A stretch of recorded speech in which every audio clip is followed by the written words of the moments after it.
Assalamualaikum warahmatullahi wabarakatuh. Halo semuanya. Sebelumnya perkenalkan nama saya Siva Putri Agustina Arianto dengan NIM 25010030087.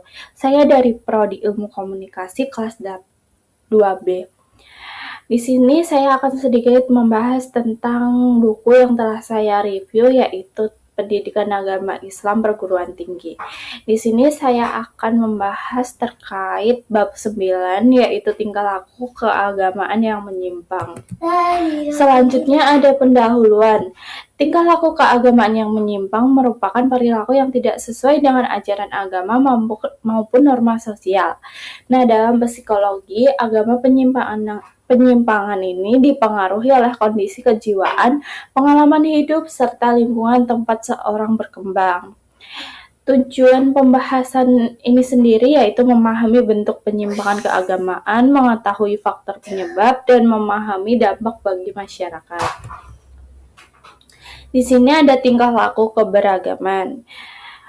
Segala aktivitas manusia yang didasari pada nilai dan ajaran agama yang diyakini, perilaku ini mencerminkan hubungan manusia dengan Tuhan, sesama manusia, dan lingkungan sekitar. Apabila terjadi perubahan sikap keagamaan yang tidak sesuai dengan norma, maka dapat muncul berbagai bentuk penyimpangan yang dipengaruhi terhadap kehidupan sosial. Nah, selanjutnya ada aliran klinik. Aliran klinik merupakan kepercayaan terhadap kekuatan gaib yang dianggap mampu mempengaruhi kehidupan manusia. Praktik ini sering dikaitkan dengan perdukunan, mantra, dan penggunaan kekuatan supranatural.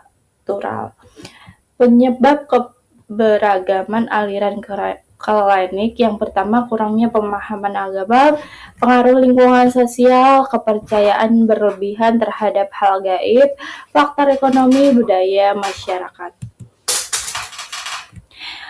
Selanjutnya ada konversi agama, adalah perpindahan seorang dari suatu sistem kepercayaan ke sistem kepercayaan lainnya. Perubahan ini dapat berlangsung secara perlahan maupun secara mendadak. Tipe Volgen terjadi secara bertahap melalui proses yang panjang, sedangkan tipe Self-Sunder terjadi secara tiba-tiba karena pengalaman batin atau hidayah. Nah, di sini ada faktor penyebab konversi sendiri. Yang pertama itu pertentangan batin, tradisi agama, sugesti atau ajakan, faktor emosi, yang terakhir ada kemauan pribadi. Nah, konflik agama sering muncul akibat perbedaan keyakinan dan kepentingan kelompok dalam masyarakat. Namun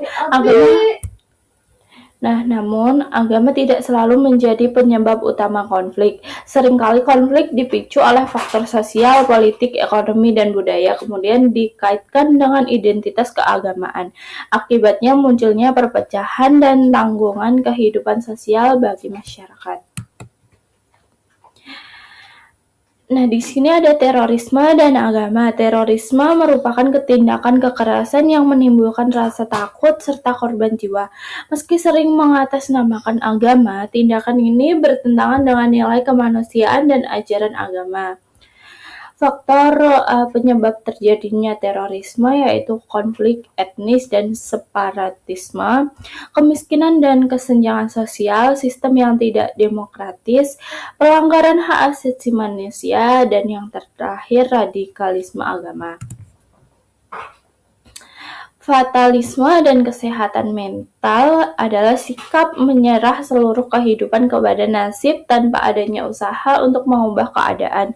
Sikap ini dapat berdampak negatif terhadap kesehatan mental, membuat seorang mudah menyerah dan kehilangan motivasi.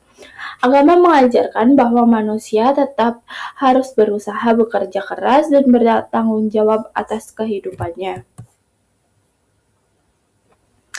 Nah, di sini ada faktor penyimpangan keagamaan, itu dibagi menjadi dua, yaitu internal dan eksternal. Yang internal ada dua, yaitu kepribadian dan faktor bawaan. Nah, yang eksternal ada 4, yaitu keluarga, lingkungan sosial, perubahan status sosial, dan kemiskinan. Nah, di sini ada kelebihan dan kekurangan buku yang setelah saya review. Buku ini membahas hubungan agama dengan aspek psikologi dan sosiologi secara sistematis sehingga mudah dipahami. Materi yang dibahas juga relevan dengan berbagai fenomena yang masih terjadi di masyarakat saat ini. Namun beberapa pembahasan masih bersifat teoritis dan belum banyak disertai contoh kasus yang nyata sehingga penerapan dalam kehidupan sehari-hari kurang terlihat secara konkret. Kesimpulan, dalam bab buku ini menjelaskan bahwa penyimpangan keagamaan dapat muncul karena faktor psikologi, sosial, maupun lingkungan. Bentuknya dapat berupa aliran klinik, konversi agama, konflik agama, terorisme, dan fatalisme. Pesan untuk buku sendiri yang pertama memperkuat pemahaman agama, menjaga kesehatan mental, mengembangkan sikap toleransi, dan menghindarkan paham yang menyimpang. Oke, sekian video dari saya. Kurang lebihnya mohon maaf. Wassalamualaikum warahmatullahi wabarakatuh.